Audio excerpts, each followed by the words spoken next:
welcome to Health Talk. I'm Julie Banderas, filling in for Dr. Manny. Actress Suzanne Somers has been making us laugh for decades, but it was no laughing matter when she and her family started getting sick. Her experience led her to write her new book, Toxic, From Toxic to Not Sick, to explain what she believes is the cause for many diseases. Thank you so much for joining us. First of all, tell me what happened with your family. All of you became sick? Well, it's a process. My house burned down in Malibu a few years ago, so after we needed to find a house to live in, so we leased this beautiful house up on the hill, big, white, modern. I said, this is so great, let's buy this and not bother rebuilding and all the aggravation. So we lived there 4 years, and I was just noticing, my husband was so healthy, he eats fruit and nuts. I mean, he's like one of those people. His nose, it was like constantly sinus infections and red eyes and watery eyes and sneezing, and then he started getting facial tics, like a grimacing that he couldn't control. It was doing this thing. So we took him to the doctor, and they said, well, first doctor said probably Parkinson's, the next one said pre-Parkinson's. I said, no, he's too healthy, he does not have Parkinson's. Then I started getting sick. I would wake up with kind of a flat stomach, and then I'd look like I was giving birth to a basketball at the end of the day, like what was that? And then I ended up in the hospital in anaphylactic shock, and they did a CAT scan, and they came in and they said, we hate what we have to say, but we have never seen this much cancer in a human body. A profound sadness when somebody tells you that. Then it was validated by 6 doctors over 6 days. On the 6th day, they said to me, we would like to do a biopsy. I don't even know why I agreed, because I was in a spacey thing of, I'm going to die. It was the weirdest. Wow, I know what it feels like. It's a spacey feeling. So after I woke up in intensive care after the surgery, I heard them say, wow, you don't have any cancer anywhere.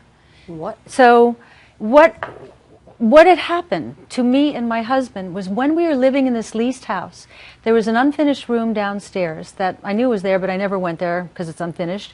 There was standing water. It's like a black mold factory, and the worst kind of black mold, Stachybotrys, and it got up into the drywall. It got up into the air conditioning ducts and vents. It was like a little shop of horrors, and I even saw some mold in my closet, but I grew up with the bathroom tile. There was mold. My mother would put some bleach, and so we'd put some bleach.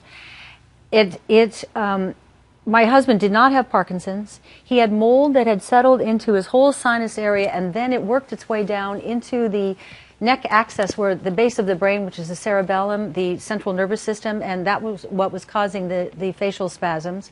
For me, the mold got in my intestines. That's what that basketball was. Anytime I'd eat some sugar, which is a happy meal for mold, candida, yeast, fungus, cancer. They all are about the same organism, and they all thrive on sugar.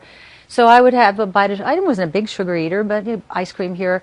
Any sugar I had would allow the mold to multiply 52 million times within a 24-hour period. So that's what this basketball was. And the mold had so degraded my immune system that it dislodged a dormant fungus in me called coccidiomycosis that is in the top 2 layers of soil in the desert Southwest, and I have an organic garden, I work in it.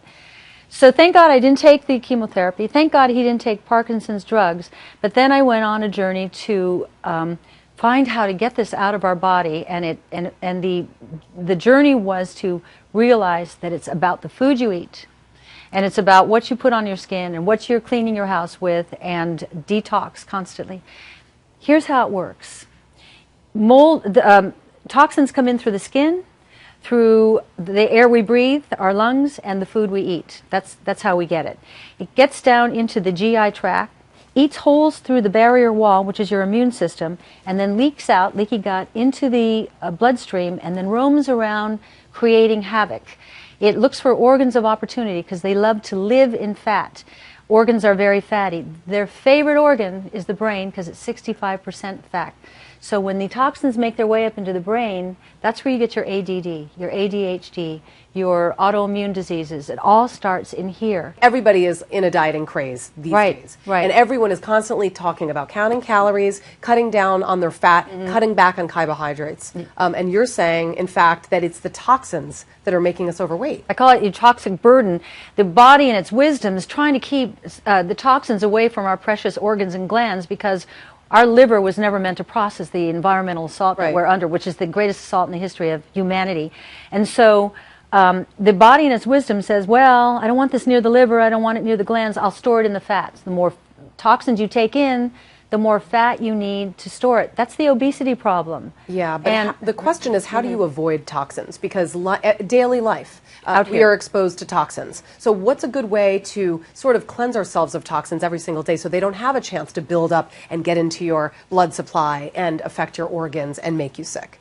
We're not going to be able to change the planet. We have done the damage. So what you can do is you can keep your own body clean by the food you eat, the cosmetics you use, the skincare you use, what you clean your house with. Then you green your house as best you can. It took me about a year to green up. I switched to an organic mattress because I realized I was sleeping on one of these foam mattresses that has a lot of chemicals in it, so I got rid of that. You're breathing that in all night long. That's where we spend most time. And it also potentially could, sink into your skin, into your bloodstream. Totally. This book obviously is extremely helpful because all of us are toxic in a sense. Right. Now, you have written over 20 books. This is 25. 25 books. I mean, but you keep yourself busy because you have been writing for the last 25 years, but you have a lot of other stuff going on. Yeah. You have upcoming Las Vegas. 1 year in Las Vegas. Tell us about everything else that you've got going on outside of this book. Well, it's sort of interesting to me. I left Las Vegas about 25 years ago to write the books. Right. I wanted to watch my grandchildren grow. I didn't want to miss it. You can, when you're in the field that we all are in, you can miss watching your children and grandchildren grow up, and I didn't want to do that. I'm so glad that I made that choice. But about a year ago, I said to my husband, I really miss it. I miss Sinatra. I want to go on a date where my husband can put his arm around me, we can have a couple of drinks and listen to somebody sing and make you feel good. And I thought, that's me. So come to my nightclub and put your arm around whoever you feel like. Yeah. Have a couple of drinks and just sit in a dark, not smoky, but a dark room. And it's so old, it's new again. That's great. But it's my kind of music. I sing the kind of music that is Nancy Wilson and Sarah Vaughan and Peggy Lee, and I just love the Great American Songbook. You know what, the way that you reinvent yourself, I mean, it's just so great to watch you just continue on and not ever slow down. Thank you very much. Thank you so much for talking to us. Nice and again, to see you again. From Toxic to Not Sick. You got to pick up this book. Book number 25. How does she do it? Suzanne Somers, thank you very much for joining me. And if you have a health question, send an email to drmanny@foxnews.com. And until next time, I'm Julie Banderas.